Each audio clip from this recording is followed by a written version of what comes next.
Ambassador Jenny, go. Hi everyone. First question today is from Eric Upshaw. Will you ever speak on Olbermann kicking dirt on you on his way out of current TV? Why, Eric, I'm glad you reminded me. I am no longer under any legal obligation, so I'll put some thoughts behind that. I'll get back to you. Next.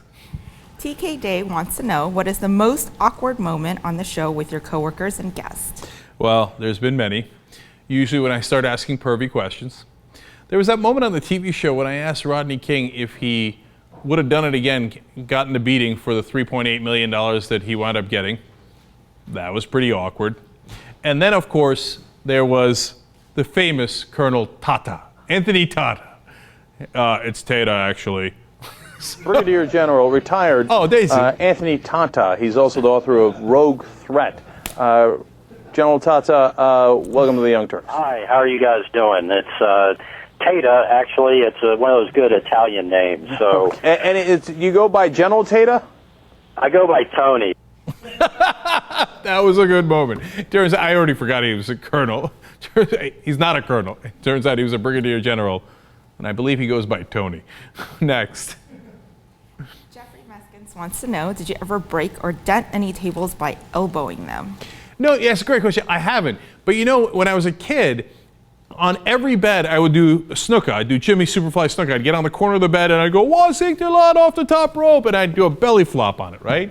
Once we were in Mast Hope, which is a tiny little mountain skiing area in Pennsylvania, and I broke one of the beds. We were in a rental place, okay? And I was like, I'm a kid, right? I'm like, we gotta get out of here. 15 years later, we went back to that same resort because I wanted to teach my nephews how to ski. We got the same place. The bed was still broken. That's amazing. I think that might say more about them than me. Okay, next. Sam Mayuri, do you feel that the next generation of youth are more informed than the elder? As, for example, political issues. Well, that's interesting because I actually think that that's partly true. Or actually more than partly true, and I'll tell you why. Because it's the internet. In the old days, you only had TV, and before TV, there was a wide competition among newspapers. So journalism has been evolving for a long time, and for a while you could really get good information about the government because they were competing to see who would get scoops.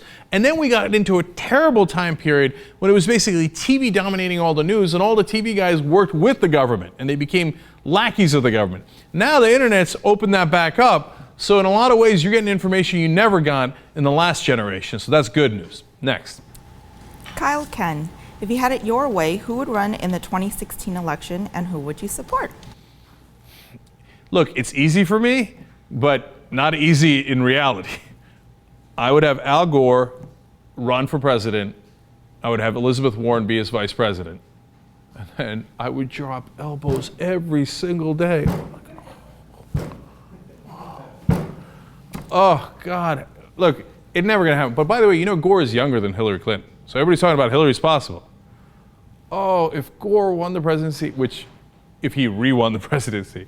This is all my fantasies, okay? Gore sends his regards. Next. DJ Llewellyn, who is your favorite superhero or villain? This is a fun question. Villain's easy. Gotham is yours. Deal with it as you will. Come on, you gonna beat Bane? You can't beat Bane. As far as superheroes, I'm not sure I have a favorite one, but I love the Super Friends. I used to watch that when I was a kid. And I always thought they spent too much time on the Wonder Twins. I'm like, you got Superman. Who gives a shit if that thing's gonna turn into a monkey and a formation of ice? Oh, he slipped on that. We don't have to worry about him slipping on the ice if you just send Superman in. Right? And Aquaman, why do we always need to be talking to the whales? On the other hand, that Native American dude that could grow to be a giant, that was kind of badass. I would have used him more too. Next. Asia Laverio, sorry if I messed that up. How did Jesus become Chief Justice of TYT Supreme Court? Is he just a fair guy, or did he win the title with a legendary ruling? Excellent question. Okay, and the reality is, I made him the Chief Justice because I decided he was so fair and so just that he was even more fair than I was. Okay, so I was like, you know what? Every time we had that discussion, he would come in as super reasonable. And if you are, that's how you get to be Chief Justice. Next. Regina Osborne wants to know if you said you dreamed about saving Robb Stark at the Red Wedding. If you had been there, what specifically would you have done? Yeah, I only think about that almost every day. No, it's too much. But from time to time, I'm like, oh, what would I have done? And the key here, guys, is quickness. The minute his mom knew that something was going down, and you remember she checked Roose Bolton and saw that he had armor on, and then she's like looking around and the Lannister song is going on. Go, get the hell out of there. You have to react immediately. Look, I talk about this on the show all the time. You should almost never panic, but there are rare moments where panic is justified. Like when they got guys up on the roof and you're trapped in a small place, every second is critical. He wouldn't have taken the arrows if you overturned the table, you grab your sword, start to get to fighting. They would have at least had a fighting chance if they'd reacted 5 seconds earlier. And I think, like, if anything like that goes down, I'm not waiting around looking like this. Oh, is that the Lannister song? It's go time.